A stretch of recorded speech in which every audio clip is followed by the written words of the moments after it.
microfone, não por necessidade de volume, mas acho que é mais para registro, né, da voz aqui, que isso tudo que a gente falar que está sendo gravado, então precisa de um mecanismo desse para gravar, né? Estou tendo a honra de ter um convidado que é uma pessoa muito especial, com a qual eu compartilho muitas vivências na pesquisa em música, que é o Paulo Amado. Assim que surgiu esse convite para estar assumindo uma palestra, um concerto, a gente sempre faz uma busca temática, né, sobre o que eu vou falar, né? E nas outras edições que eu assumi aqui palestra na Viva Música, eu falei sobre saxofone. Uma eu falei sobre técnica expandida, outra eu falei sobre a evolução da construção e da técnica do instrumento.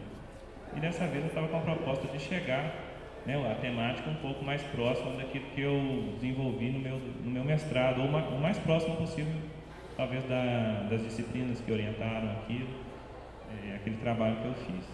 Então, havia um pensamento de levar para o lado das bandas de música, que foi, de certa forma, um dos meus focos na dissertação. Também houve uma proposta, né, depois que eu já entrei em contato com o Paulo, da gente dar seguimento a uma ideia de trabalho que a gente tinha e que a gente já estava se enrolando, né, para começar a fazer esse levantamento, que é um levantamento sobre a produção etnomusicológica aqui da Escola de Música.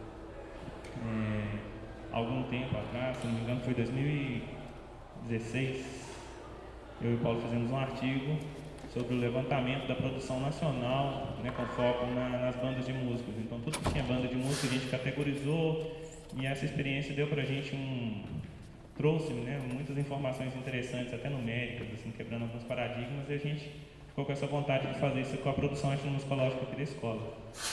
Eu desenvolvi um trabalho com bandas de música, e o Paulo fez um mestrado com um trabalho direcionado ao choro, e agora ele é doutorando aqui da escola, é bolsista da CAPES, e tem um trabalho muito consistente com relação ao choro. Depois, quando, né, passar a bola para ele, se for necessário, ele se apresenta melhor, e à medida que a gente for apresentando as temáticas aqui, a gente deve retornar um pouco ao assunto do que foi o nosso trabalho de pesquisa e, de certa forma, como que a gente, né, se sente confortável para talvez estar analisando a produção de uma área que é tão ampla e tão consistente aqui na escola. Tá. Como título, né, até eu vi que no programa aí saiu um pouco resumido, acho que foi por questão de espaço mesmo, o pessoal da divulgação resumiu um pouco, mas o título completo da nossa palestra, né, da nossa comunicação aqui, é a Etnomusicologia no Programa de Pós-Graduação em Música da UFMG, histórico local da disciplina, levantamento de trabalhos e apontamento de leitura da produção. Então a gente começa, né, tentando dar um pouco um gostinho do que vai ser essa nossa exposição. Vou ler no computador que eu já estou meio cego já. O que se traz aqui é um levantamento da produção acadêmica e científica de viés etnomusicológico no programa de pós-graduação em música da UFMG, tratando de características dos trabalhos em contextos com apontamentos do histórico da disciplina. Então, nosso foco inicial, né, foi uma busca na área, vamos dizer, aqui na UFMG, a grande maioria dos trabalhos etnomusicológicos são produzidos na área de música e cultura, então nossa proposta é de captar quais são esses trabalhos que foram divulgados, né, publicados ao longo dos anos aí, e analisar, ver o contexto deles com o contexto histórico de criação do PPG aqui, da música e cultura, e com a chegada de alguns professores. Então, assim, além de um contexto, né, histórico, ver como que foi sendo, né, a crescente dessa produção e como que os trabalhos foram sendo realizados aqui ao longo desse tempo. Agora o Paulo ele vai tentar, né, vai dar um panorama um pouco sobre o que é essa disciplina etnomusicologia. A gente fala levantamento da produção etnomusicológica e pode ter gente que ainda não está ciente do que é a disciplina etnomusicologia. Boa noite, pessoal. Como você já apresentou, meu nome é Paulo, prazer falar com vocês aqui hoje. Ali está um misto de definição com um pouquinho de histórico da disciplina, né, da etnomusicologia. Claro que está bem esquemático, bem resumido mesmo, só alguns termos-chave e referências-chave também. A etnomusicologia ela deriva da chamada musicologia comparada, que é uma disciplina que surgiu ainda no século XIX. A musicologia comparada talvez seja tão antiga quanto os primeiros passos de uma antropologia. Ela vai nascer no berço ainda do positivismo, do evolucionismo, então ela está nesse mesmo fosso que essas essas linhas de pensamento da época. Ela consistia basicamente em você ter a musicologia histórica voltando-se para a música do passado no Ocidente, encontrando instrumentos diversos daqueles modernos, né? Inclusive é dessa época que ressurge a flauta doce, por exemplo, a gente pode falar assim. Então, quando eles olham para esses instrumentos antigos tão diferentes dos modernos, eles têm também a ideia de olhar para aqueles instrumentos que são diferentes por serem de culturas diferentes, e não só instrumentos, as práticas musicais. E começam a comparar essas musicologias, começam a comparar essa sistemática musical, né? Essas maneiras de fazer música nas diferentes culturas. Primeiro era evolucionista, eles pensavam que todo mundo ia chegar num estágio tal de cultura. Depois, ao longo das décadas, isso foi mudando, assim como foi mudando também o conceito, né? A primeira vez que se usa etnomusicologia foi um uso com hífen, né, que foi pelo Guido Adler, ainda em 1885, onde ele começava a falar que não, peraí, a gente tem que olhar também não só a produção sonora, não é eu ir lá a campo, gravar e trazer aquilo e achar que estou ciente de tudo e mais um pouco. Não, eu tenho que considerar o povo que faz essa música, eu tenho que considerar um envoltório humano. E aí ele coloca esse etno. Etno é um prefixo que a gente às vezes acha um pouquinho feio, né? A gente vê etno e a gente já considera assim, não, peraí, etno é coisa lá de fora, não estou nem vendo. Não, etno simplesmente quer dizer povo. A gente forma um povo. Toda organização humana acaba formando um povo. Então, etno não é algo que remeta ao exótico, muito pelo contrário, pode ser algo bem próximo também. Já em 1964, o Alan Meyer cunha o termo antropologia da música, né? Onde ele coloca a música como... Primeiro ele coloca a música na cultura, era uma disciplina que estudava música na cultura. Ele revê isso pouco depois e fala, não, peraí, música não é na cultura, música é cultura. Se eu tirar música de um povo, eu estou tirando um pedaço da cultura. Então a música não é na cultura, ela é cultura, assim como a culinária é, o vestuário é.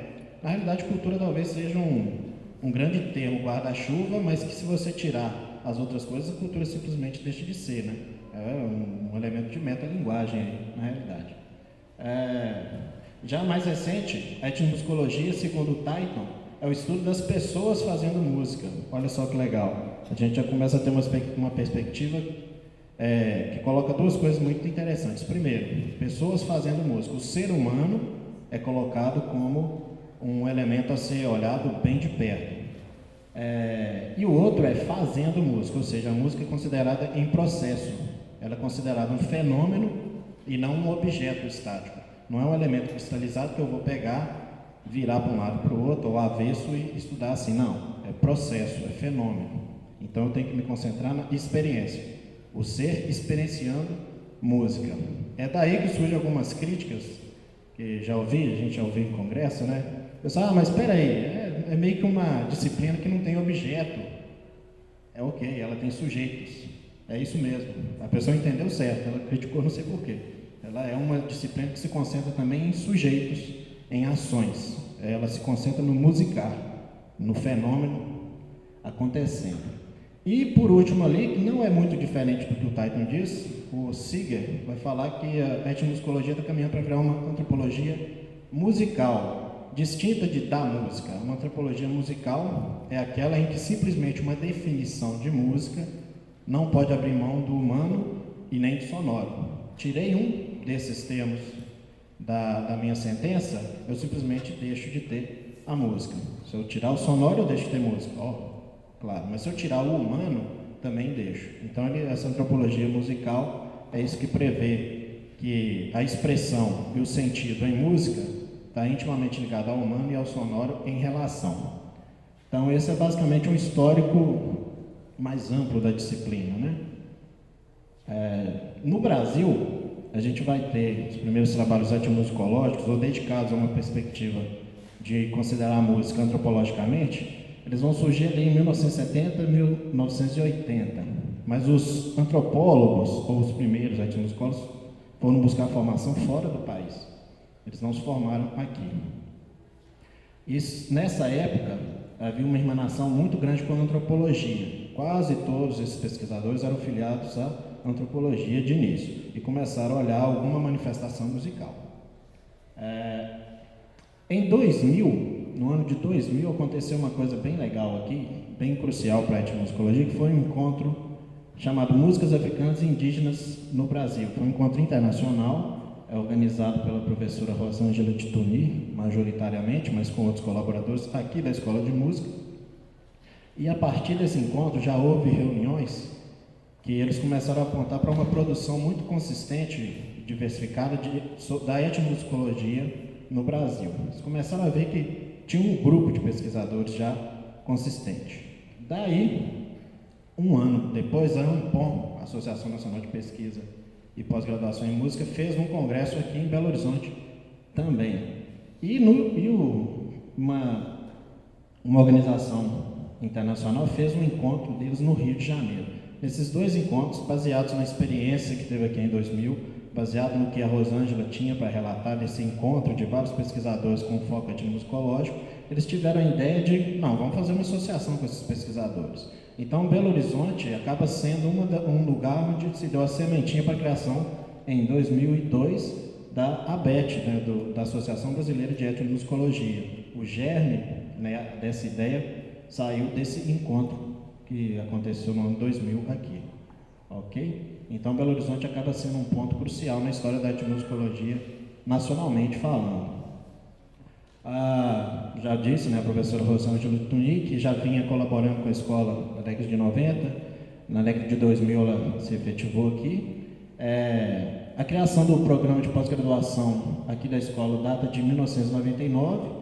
À época era um programa de pós-graduação em música com área de concentração em performance musical. Revisaram isso e colocaram área de concentração em práticas musicais para deixar um pouquinho mais plural. E em 2004 deixou de ser por área de concentração e se transformou num programa com linhas de pesquisa. Aí veio música e cultura, performance musical, educação musical, sonologia, e falta um que eu não estou recordando agora, mas está nesse pacote aí, você lembra? São 5, eu estou esquecendo algumas, depois a gente recobra. Processos analíticos criativos, performance, música e cultura e educação musical e sonologia. Isso aí, obrigado, Eduardo. Muito bem. A primeira dissertação, né, no programa de pós-graduação, o primeiro trabalho com viés etnomusicológico é de um rapaz chamado Igor Kimo. Ele defendeu em junho de 2006 e foi orientado exatamente pela professora Rosângela, que é a primeira professora que trabalhou com viés etnomusicológico aqui na escola. A gente vai falar mais dela.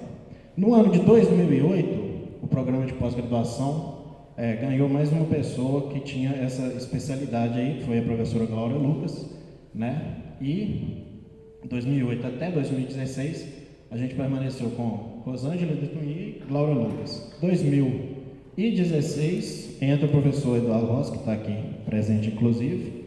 E também a gente tem mais ou menos nessa mesma época, um pouquinho antes talvez, os professores Ângelo Nonato e a professora Edith Rocha, que também trabalham com essa perspectiva aqui na escola, no programa de pós-graduação. Eles também têm trabalhos orientados com a disciplina da etnomusicologia, encaminhando ali as questões. E um outro marco interessante é também, em 2016, a criação do grupo de etnomusicologia da Escola de Música da Universidade Federal. A gente tem alguns representantes aqui, eu também participo. E esse grupo já gerou um evento bastante interessante, que foram as jornadas de etnomusicologia, em novembro de 2017, que contou um pouquinho do que está sendo feito da pesquisa etnomusicológica atual aqui na escola. A gente teve, inclusive, a participação do Jean-Michel Baudet, que na verdade ele trabalha mais a dança, mas não deixa de ser um etnomusicólogo também, em certa medida, né?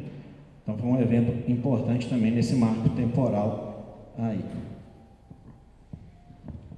Um comentário só sobre as entradas ali que ele falou, elas vieram sempre em dose dupla. Fala as entradas dos etnomusicólogos que foram chegando, né?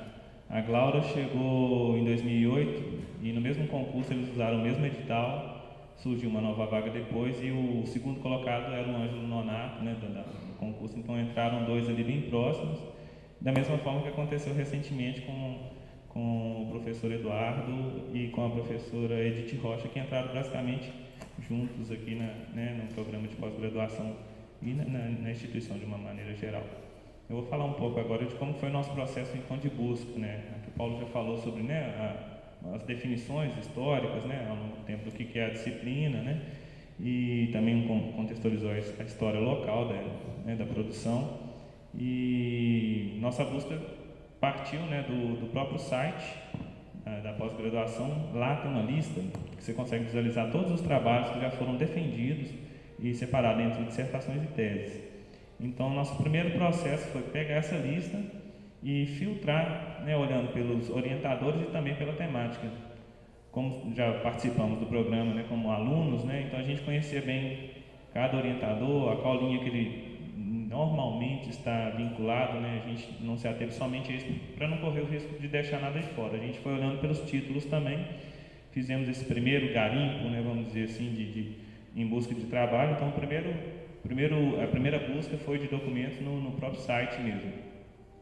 A partir desse rastreamento, a gente começou o processo de leitura mesmo desses trabalhos. Esse processo de leitura não foi muito extenso, porque a gente tem um limite de tempo para realizar a coisa, tem que mostrar um produto depois, que é o produto aqui hoje, e a gente espera, né, a gente está formatando esse em artigo também para publicar em algum espaço. Mas aí a gente começou a ler os resumos e também, quando era necessário, a gente lia a conclusão, olhava as referências que aquela pessoa usou no texto dela para saber se tem, né, diálogo com algo etnomusicológico, justamente para passar um pente fino e daí ir tirando aquilo que não é e deixando aquilo que a gente achava que não era também.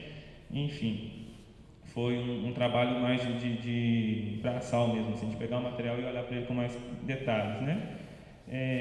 Quando gerou dúvida, alguma coisa, a gente foi até no Lattes das pessoas para ver qual que é a vertente de pesquisa delas. Isso foi um processo menor, mas chegou a acontecer. E também houve um processo em que nem todas os projetos, né, as dissertações ou teses citadas lá na lista estarem disponíveis. Nem todos estão. Alguns porque são recentes. Por exemplo, os trabalhos que foram defendidos no final do ano passado, há todo um trâmite de entrega da versão final. Essa versão final vai para a biblioteca para depois ser disponibilizada online para a pessoa fazer um download, que é o procedimento que a gente estava adotando. Então, em alguns casos, a gente foi lá na biblioteca procurar esse material. É nosso intuito também, até, se não me engano, foram 2 trabalhos, ou 3, que são de datas passadas, mas que 2 eu tenho certeza que não estavam disponíveis. Mas tem não estavam disponíveis para download, né, na biblioteca, mas estão disponíveis lá para consulta física. Então, a nossa intenção talvez fazer um processo de digitalização daquele material ali para o nosso banco de dados que a gente está criando. E um dos trabalhos também, aparentemente, não foi entregue a versão final. Eu fui lá no PPG para consultar isso, então a gente está vendo quais caminhos que a gente adota para tentar ter acesso ao material, para criar uma plataforma que seja acessível para todo mundo, quem tem interesse em pesquisa com o tema, e que aquilo possa ter ligação com que, né, eventualmente alguém possa estar pesquisando. E ao fim, né, desse processo todo de leitura, de seleção, a gente criou uma planilha, né, para se orientar mesmo, ter uma visão geral da produção, e em sequência dos anos fomos colorindo de acordo com algumas categorias que a gente vai apresentar mais à frente, para ir desse material, desse processo de busca, tirando algumas conclusões numéricas e sensíveis às interfaces também que os trabalhos assumem. E paralelo a essa planilha, a gente está criando, ele já está feito, a gente só não pode disponibilizar o link porque a gente não tem, né, textualmente formatado e publicado. A gente está montando uma pasta no ambiente virtual, vou mostrar daqui a pouco melhor, que vai ter disponível lá para quem quiser pesquisar as referências que a gente usou e esses trabalhos que foram publicados aqui também. Uma segunda ambiente de busca, né? Tem a biblioteca e tem esse ambiente nosso. O que não está lá, a gente está tentando digitalizar e colocar nessa plataforma, né? É uma forma também de ter um acesso mais fácil, vamos dizer assim, mais visual, né? A pessoa pode buscar na biblioteca, mas é um processo de busca um pouco mais complexo. Ele vai ter que ir garimpando pelo título ou pelo autor. Lá já vai estar toda a produção organizada num ambiente só, a ideia é essa. O Paulo vai começar agora, né? Agora não, ainda tem uns dados que eu posso falar, que é a partir dessa busca, né, a gente conseguiu ver alguns dados interessantes. Esse primeiro é um gráfico da crescente da produção ao longo dos anos. Então, o primeiro trabalho que o Paulo falou foi publicado em 2006. Então, a gente parte de 2006, não só como trabalho, né? O primeiro trabalho a gente citou pela data que ele foi defendido, mas foram 3 trabalhos em 2006, e a partir disso, o cálculo que eu fiz lá, né, embora tenha aqueles picos ali em 2012, se não me engano 2013, e tem um em 2017 agora, mas embora tenha aqueles picos, a média está sendo de 3 trabalhos defendidos a cada ano, tá? Então, os picos que a gente tem ali em 2013 foram 7 trabalhos, e 2017 mais 7 trabalhos. E um dado que é interessante sobre 2017, que eu acredito que isso tem uma perspectiva de manutenção, né, do crescimento, é que as primeiras teses estão sendo defendidas agora, né, do programa de doutorado, né, doutoramento. Igual o Paulo já está em doutoramento, também deve estar defendendo daqui um ano e meio, mais ou menos, 2020, está quase, o tempo está voando.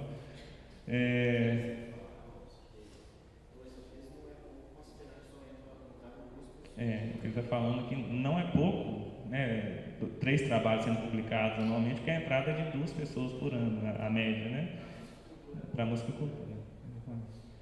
E inclusive o número de oferta para pesquisa nessa área tem aumentado justamente, acredito, pela vinda, né, de novos colaboradores, novos professores aqui que estão na instituição. Então, é provável, né, a gente não tem como mensurar isso, a gente está tentando fazer uma previsão de defesas, é algo que a gente queria ter feito também, mas seria um outro momento, um outro trabalho, mas para ver quais são o futuro disso aí, ver quem está para defender, quais são os possíveis doutores, né, que estão para terminar aí seus trabalhos. Um outro dado muito interessante para a gente, que foi, a gente voltou naquele material lá que eu falei da lista que tem no PPG e tentou localizar quais trabalhos que são da música e cultura. No caso, a maioria dos trabalhos da ET não são publicados lá. Então a gente foi olhando novamente por título, algo que poderia ter ficado de fora, para tentar achar a área música e cultura, né, da pós-graduação. E dentro dela a gente fez as contas para ver quantos desses trabalhos dessa área maior usam, né, ou são etnomusicológicos, usam ferramentas da etnomusicologia, ou são etnomusicológicos, e quais usam, né, outras ferramentas, né. E a gente chegou a um dado interessante, algo que eu acreditava a proporção na minha mente nem seria tão enfática como foi. Tanto que o primeiro cálculo eu fiz errado lá, depois eu mandei para o Paulo, não, peraí, o número está errado. Aí a gente confirma. 60% da produção em música e cultura é de trabalho etnomusicológico ou que usa ferramentas da etnomusicologia, e os outros 44%, embora, né, vai ter divisão dentro dele de outras áreas, musicologia, enfim, e que representa 40% da produção total.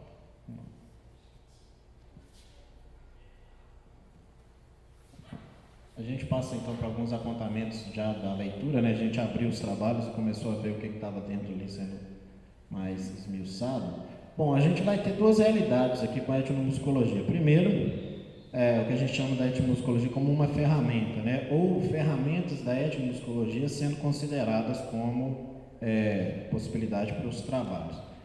Nem todo trabalho que a gente elencou é propriamente etnomusicológico na sua raiz, ou não coloca talvez a etnomusicologia no centro da sua metodologia, mas alguns usam alguns elementos, ferramentas metodológicas da etnomusicologia, como por exemplo a etnografia, né, que é tradicionalmente associada a isso, e dialoga às vezes com alguns autores, porque necessitam de algum conceito que a etnomusicologia traz e que pode ser útil na pesquisa deles, né? Embora não sejam, portanto, etnomusicológicos centralmente, eles acabam utilizando a etnomusicologia para enriquecer o campo metodológico de trabalho ali. Já existem outros que não, ele tem ali uma orientação teórico-metodológica e uma discussão toda envolvida por autores, por pensamento etnomusicológico. Então, esses já são centralmente da etnomusicologia. A gente considerou os 2 tipos de trabalho aí. E interessante, isso é com menção textual, ok? A gente não só olhou o tema e considerou, não, isso é bom para a etnomusicologia estudar. Nos resumos, nas palavras-chave, na introdução ou na conclusão, a pessoa usa o termo etnomusicologia ou etnomusicológico ou termos de autores tradicionais da etnomusicologia. Foi a partir desse rastreamento textual, bem localizado, que a gente considerou o trabalho. Houve trabalhos que a gente desconsiderou, né? Teve uns 3 que a gente achou que teria muito a ver, inclusive de professores que a gente mencionou aqui, mas que no fundo não tinha perspectiva etnomusicológica de fato. É interessante falar que a disciplina não se define pelo tipo de música, não é a música exótica, não é a música do outro, não é a música distante que é boa para a etnomusicologia. Não. A etnomusicologia ela se define justamente pelo método, pelo viés de pesquisa, pela maneira como ela considera a manifestação musical, qualquer que seja. Ok? Ela não se define pela música, ela se define pela maneira de estudar.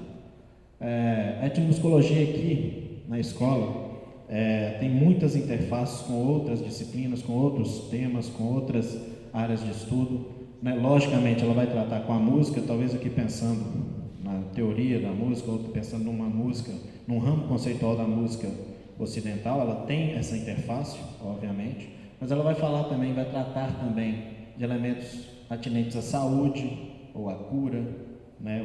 o que cada cultura chama disso, a religiosidade ou espiritualidade, ao tema da cultura, porque o termo, dependendo do lugar onde ele é usado, ele tem acepção diferente.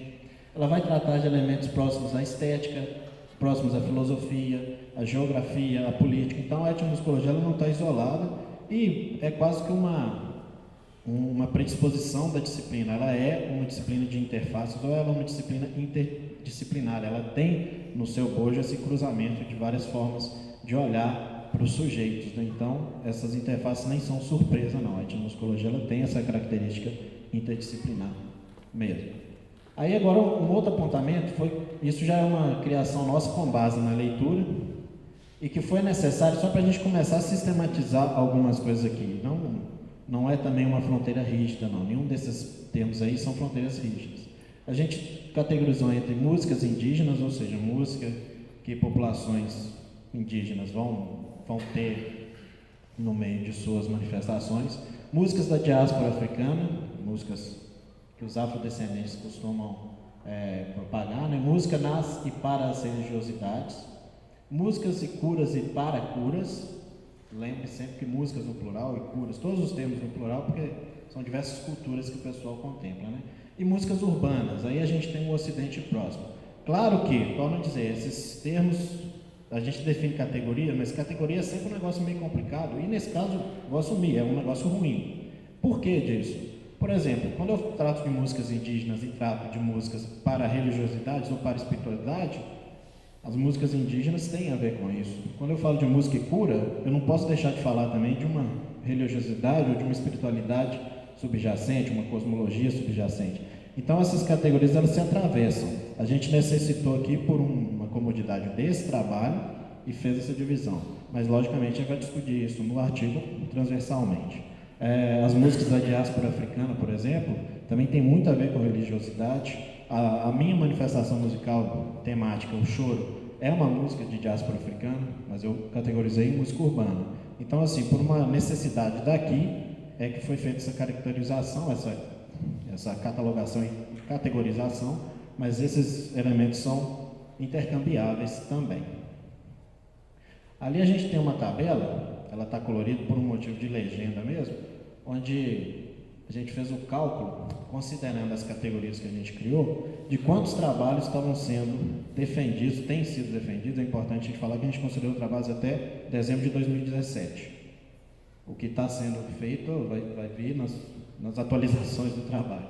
Mas vejam bem, as músicas de contexto urbano e do Ocidente próximo, elas formam um grupo de maior vulto por quantidade nos trabalhos.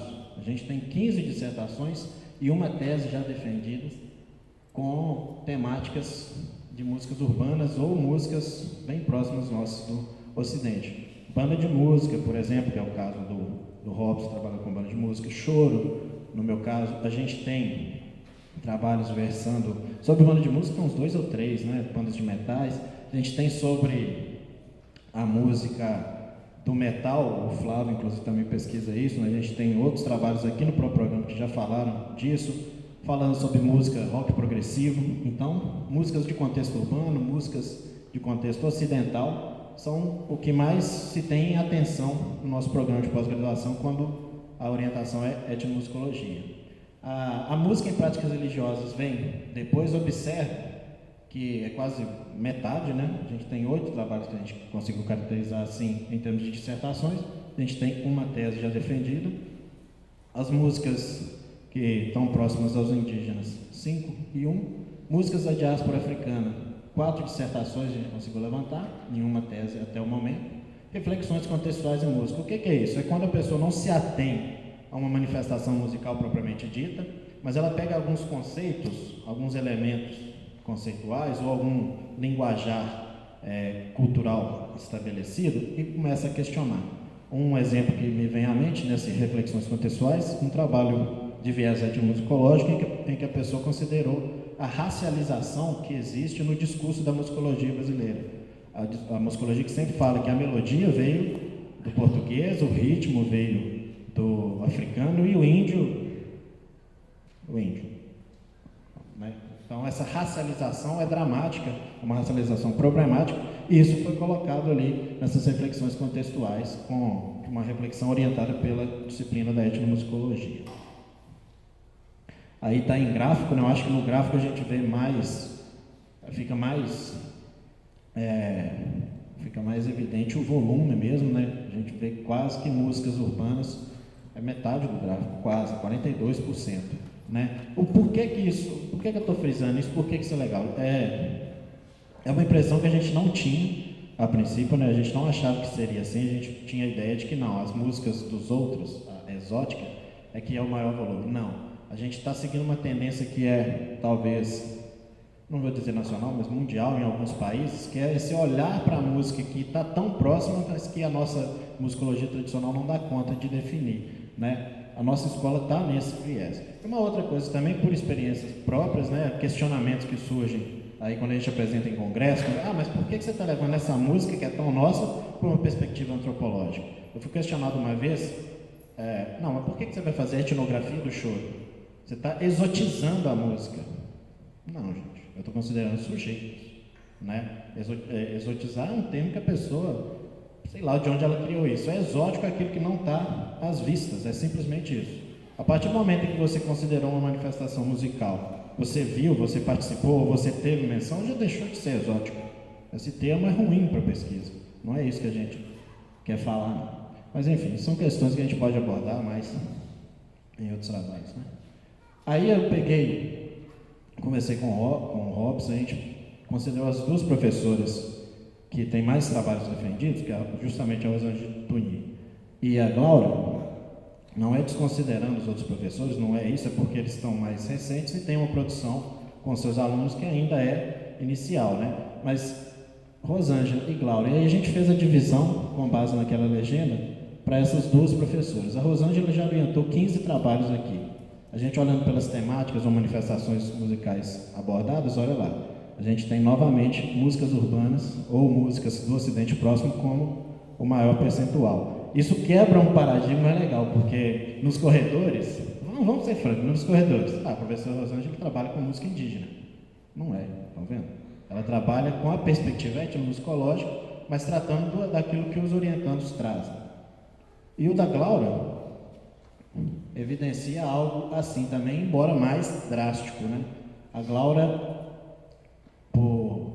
ao contrário do que a gente pensaria por evidência, né? A Glaura trabalha com o Reinaldo, com o Congado, mas ela orientou 3 trabalhos só com perspectiva semelhante a essa, um sobre candomblé, um sobre Reinaldo e um sobre Congado. Ela que orientou, 43% das orientações dela foi falando sobre música urbana, música do Ocidente. Então a etnomusicologia, eu torno a dizer, ela não se define pela música, ela se define por uma abordagem, qualquer que seja a manifestação musical.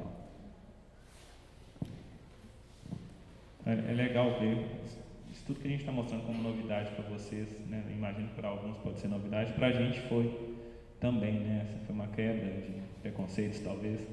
A gente vê que realmente algumas áreas estavam mais contempladas e que a gente às vezes não considerava tanto. Eu mesmo, quando eu vinha pesquisar a banda, eu ficava, gente, será que eu vou vender meu peixe, né? Pesquisar a banda e falar que é etnomusicológico, né? Imaginando que talvez a intenção da área seria buscar o exótico, como o Paulo fala, né, que quer pesquisar outras culturas ou algo mais externo ao nosso tato, né?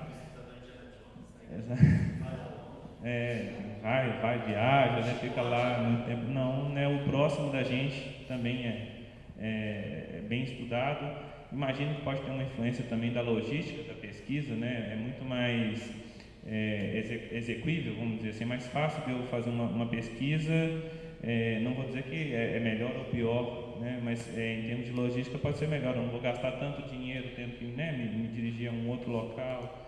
É uma coisa talvez de logística mesmo, da metodologia, né, de como que vai ser executado aquele trabalho, né. E a partir de toda essa leitura a gente chegou também a tocar nas questões que esses trabalhos levantam, ou o que eles questionam, né. Então, essa ordem aí não é uma ordem de importância do que vem primeiro ou não. Provavelmente ela está influenciada pelos nossos trabalhos, né? Tradição, mudança e contemporaneidade tá como um primeiro tópico. E meu trabalho, por exemplo, ele questionava a questão de tradição e mudança, né? Tradição e transformação nas práticas musicais de uma banda de música, né? Com foco em repertório, em vestuário, em locais de apresentação, em tudo, como que a banda dialogava com o seu público e como que as mudanças que iam acontecendo ali eram motivadas até certo ponto por esse diálogo que ela tinha com a sociedade de uma maneira geral. Expressividade, valor simbólico cultural, o título do trabalho do Paulo, né, do mestrado, ele fala sobre a expressividade no choro. Então é uma das vertentes que tem aqui também, uma das questões levantadas, perdão. Usos e funções da música, muito atrelado em alguns casos aqueles trabalhos que a gente mencionou que tem interface da música e cura, por exemplo, né, da música e religiosidade, personagens que fazem música e identidades. É um trabalho muito interessante, foi um dos trabalhos que eu tive que ir na biblioteca para ler, para ter acesso ao material, e eu particularmente gosto muito de ter o material físico para ler, né? Hoje em dia é tudo muito digital, né? Foi interessante, eu fui me envolvendo mais com a pesquisa da pessoa e lendo, que fala do discurso e das atividades dos sineiros, né, do pessoal que toca sino de Ouro Preto. Então, tratando da atividade daquele pessoal, quais são os discursos que passam ali naquele ambiente. Ele não foca em transcrever quantos sinos que o cara bateu em determinado dia, se há um ritmo no sino, não. A questão da vivência, do como que é passada a tradição dos sineiros ali no caso. Um trabalho bem interessante, focado justamente nos sujeitos ali, né, dando voz ao discurso deles e a partir do discurso deles analisando algumas questões de valor ou cultural e identidade também. Territorialidades, né? Pertencimento e devires. Tem alguns trabalhos que falam dessa questão questionam a territorialidade, né? O espaço, como o espaço influencia, né, na produção musical de alguma determinada manifestação, ou mesmo alguns projetos que envolvem a execução em ambientes talvez não tão convencionais ao daquela manifestação musical. Quando eu comecei a falar da nossa metodologia de busca lá, a gente falou que, né, eu falei que a gente fez um gráfico, né, na verdade foi uma planilha, né, organizado ali com o título do trabalho, quem que fez, ano, isso para facilitar a visualização. Aqui está muito pequeno, mas isso vai ser publicado provavelmente junto com, né, o artigo final, o que a gente for, a produção textual que a gente pretende fazer. Mas foi por ali que a gente se organizou para ter uma visão geral da coisa, né? As cores, como o Paulo já bem citou, são alusivas às áreas, né? Às temáticas, e a gente também registrou os links para download, no caso, para quem quer ter acesso ali no link da biblioteca, que grande parte dos trabalhos já estão digitalizados. Então a gente fez esse trabalho, né? Esse sumário, na verdade, né? E aqui é um print que a gente deu do banco de dados. Igual eu falei, está feito, a gente só não disponibilizou o link ainda porque não temos o material físico publicado. É um artigo que menciona todo esse processo nosso, que fale tudo que a gente está expondo aqui para vocês de metodologia ou de execução do projeto aí que nós temos. Mas o trabalho foi de, né, criar categorias e o título dos trabalhos, né, enumeramos em acordo com aquele sumário e alocamos lá nesse ambiente virtual. Da mesma forma que fizemos em outros trabalhos que a gente publicou junto, por exemplo, do levantamento sobre a produção de bandas de música, no intuito de facilitar mesmo a visão de quem estiver pesquisando ou lendo nossa produção. É interessante desses trabalhos que a gente achou digitalizados, é que nem todos a gente achou a versão digital na biblioteca, no banco de dissertações ou teses da UFMG, não. Alguns a gente viu que a pessoa publicou por conta, de alguma maneira, em algum site desse de divulgação acadêmica, e outros a gente achou no site do domínio público, né? A plataforma do domínio público.br, Gov, né? Que está quase extinto, porque quase ninguém usa, mas tem um monte de coisa lá. Então, tem algumas dissertações que foram encontradas não aqui na biblioteca digital, mas nesse do domínio público. Então, a gente fez um garimpo aí, foi colocando o título, colocando o nome do pesquisador, até conseguir achar alguma coisa alusiva. A gente acha muita coisa também que deriva das dissertações ou das teses, né? Artigos, comunicações em congressos e tal, mas aqui a gente se ateve à produção que foi defendida aqui dentro, né? Talvez esse desdobramento seja algo a se questionar futuramente. Agora a gente está considerando os textos completos, as dissertações completas mesmo. Porque não tinha a obrigatoriedade de entregar até uma certa altura. Então, certo ano você fazia defesa e aqui não tinha obrigatoriedade. Pegar uma versão final? Não tinha.